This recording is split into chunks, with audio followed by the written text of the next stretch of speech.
how you can create a marketplace shortcut on your Facebook. Now let's open our Facebook first. As you can see, there is no shortcut for my marketplace on my tab bar. So to fix that, there is a way, and I'll show it to you. Before that, if you're new to our channel, go down below and hit the subscribe button and press the bell icon so you don't miss out on our upcoming videos. Now let's begin. First, go to your menu, and after you go to your menu, scroll down till you find the settings and privacy. Expand it and click on settings. You can directly go to the settings and privacy too. After you go there, scroll down till you find preferences, and under preferences you want to click on tab bar. Now customize it, and there you can see my marketplace is hidden. Click on it and pin it.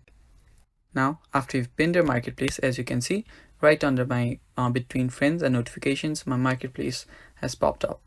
So that is how you create a marketplace shortcut on your tab bar on your Facebook. So that is all for the video, guys. Thank you for watching. Stay tuned for more. Bye bye.